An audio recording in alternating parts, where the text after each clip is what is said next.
So I have a question. I know it's still morning, so we might not have had all of our coffee yet. But raise your hand if you agree with the following statement. We do not have time to fix this. We need action now because shit is literally on fire.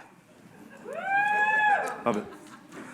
So there's some ambitious goals that we've talked about, you heard other speakers get up and talk about, and this crowd knows very well. Right now, we're essentially on fire. Where do we need to be by 2050? Zero. There's been a lot of statements around what does net zero actually mean? What does the commitment to me actually mean from a company standpoint of what I need to do? There's a lot of technology that we're going to need in order to solve this. But there's one thing that is consistent. Without being able to measure something, then how essentially do you even manage it? So we cannot get to where we need if we do not have proper accounting to account for it, and also where this is trusted and auditable. Today, I'm going to talk about the invisible cost of doing business. And to the point, my name is James Newsome, Chief Data Officer at Persefoni, and there's 3 takeaways that I want everyone to take away from this conversation today. 1, we're going to talk about Persefoni's story. 2, why carbon accounting is difficult. How is it different than financial accounting? And why do we need it? And how Persefoni is streamlining climate disclosures, carbon accounting, and carbon management. So when I think back to the start of our company, I was talking to a couple others in the room, and when we say we started from a garage, we didn't literally start from a garage, but we did start from this house called Mission House. So the first place where we was writing code, developing, figuring out these ideals, it was actually, we named it Mission House because it was a street on mission. Our company was started by 3 individuals, Kentaro, Jason Offerman, and Kim Stroh. Now, the difference is they were executives at an energy company, and they were tasked with the problem of measuring the company's footprint. And when they was going about it, they saw how difficult it was. Like, you mean we have to go to consultants to do this and pay all of this money to do it, and we only do it once a year? If you have a revenue budget or an expense budget, will you wait once a year to measure it to say, where am I at?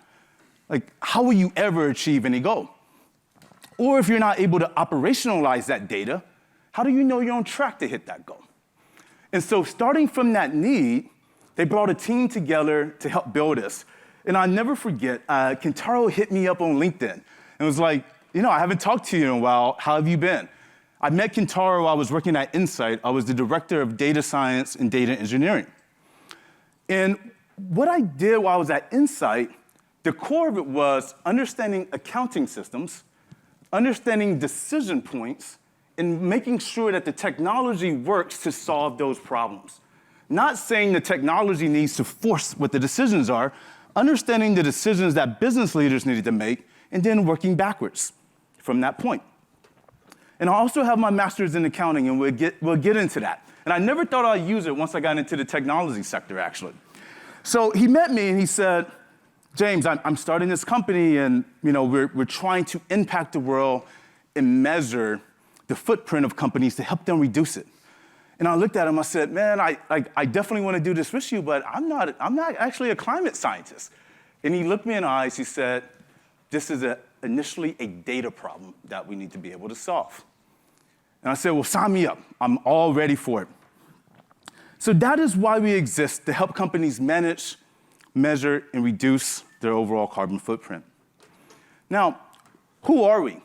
We are a global team, over 240, quite diverse from a teaming perspective, because we need to be able to solve this globally, not just here in the US, but we need to be able to solve it globally. And so we have teammates in London, we have teammates in Japan, we're looking to open up an additional office in Singapore. Now, there's a core difference for how do we think about this software, and that is what has driven us to be one of the fastest growing software companies or startups in history. So what are we trying to measure? So when we talk about this measurement issue that we have, when we heard Lucas talk about scope 1, 2, and 3, I will highlight those really quick. When you think about scope 1, this is the emissions of assets that you control and own. So you can dictate what happens with that asset. It's called scope 1, your direct emissions. Scope 2 is typically you're consuming from the utility grid. So it's the purchase of electricity, heat, steam, or cooling for an asset that you either own or you control. And we call it indirect because you don't really control how that electricity is essentially generated. Now, one of the ones that we talk about, and we talk about the difficulty in measurement, and we'll come back to it, is scope 3, because that is indeed your shadow. Because when we think about scope 3, these are the emissions you influence by your buying decisions or your habits, et cetera, right?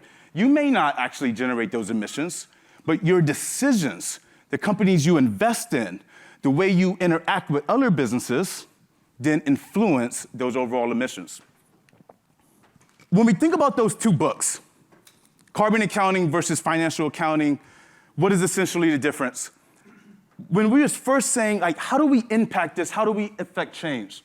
I came across the GHG protocol, and we talk about some of the limitations in the GHG protocol, but what I saw within the GHG protocol, I instantly saw it as gap. I was like, this is very similar to the general accounting principles. From a baseline for how do we need to scope what we're calculating, how we're calculating it. And why is that important given we need to take action now? If we're not able to agree upon the rules which we're calculating and measuring, how do we know or how do we compare the results to say if we're actually doing what we're saying we're doing? How can we actually say if a company is really committing or executing against what they're executing to? So we need a way to scope it to say, this is how we've agreed upon accounting for this. Let's account for it. And then that way we can compare and create an audible record. So the goal for Persefoni was immediately we saw that what we're really creating is an accounting platform. We instantly saw that. And so given that we was creating an accounting platform, who's the audience initially? It needs to be auditable. It needs to be transparent. It needs to follow a particular set of rules. Because what we saw that was needing to take place in the market is exactly what was said earlier.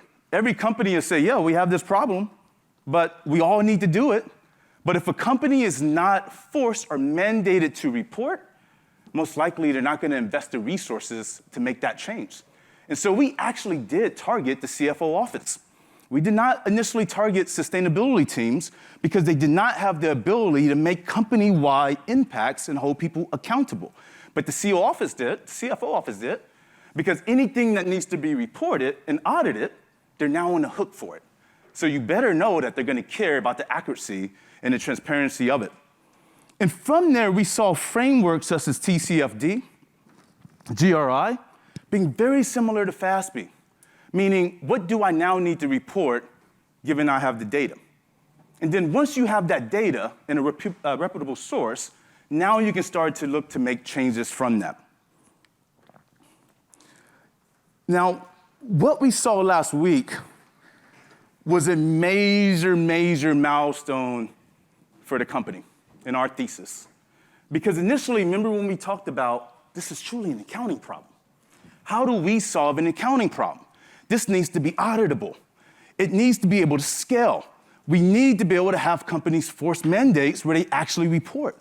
So we have brought together a talented team from across the industry. One of our teammates is Tim Mohan, who was the CEO of GRI. We have Rob Eccles, who was founding body of SASB. And because of that, we knew that we had to be involved with the conversation. So when we talk about the rules from the SEC, they actually called us not once, not twice, but they called us 3 times to help influence the proposal and understand it from a carbon accounting, because we are the experts when it comes to how do we measure and build accounting systems around it. And because of that interaction and that communication, Christina Wyatt was actually an author on that proposal. She said, we finally have the software to impact change. She came and joined our team. And she's leading the disclosure effort to work with companies and enterprises to help them understand what these rules mean and how do they need to get in line in order to be able to execute against it. And I'll go through this part real quick here, is why is carbon accounting so difficult? One, it requires expert knowledge, complex data management, and it's also a potential liability issue if you don't get it right. So what we've done for our clients is we took this documentation that was once very complex, over 1,800 pages, and we built a system that hooked directly into ERP systems, other systems of record. We take that activity data, run it through our calculation engine so that we can produce an audible and traceable record for clients within the carbon ledger, we call it. That way it can be audited, it can be digitized, and now it can be used to help change how companies look at their carbon accounting holistically. And we do this in a UX that abstracts all of that complexity from the client and make it easy for a client to use without being an expert in carbon accounting or needing consultants in order to do that work directly for them. And this has been validated by the market. Forrester reviewed our software and reviewed other softwares and indicated that Persefoni is truly the ERP for climate. We've partnered with Workiva, who manages over 70% of the SEC disclosures, so that we can integrate our data into the platform directly so clients can easily report their carbon emissions with these SEC disclosures that they're already reporting today. We partner with Bain & Company to help companies with their overall strategy because we do believe every industry is different and need their strategy for them to win. Why do I show the customers here? Because we work with 18 out of the 20 industries, and we have really good visibility into what is needed in order for clients to reduce their overall carbon footprint, and how do we account for that? We see Persefoni been at the baseline of climate tech, and that is needed to scale, because again, without a core system of record to be able to measure and do the accounting, how possibly can you ever change? Thank you, and I appreciate the time to talk to you today.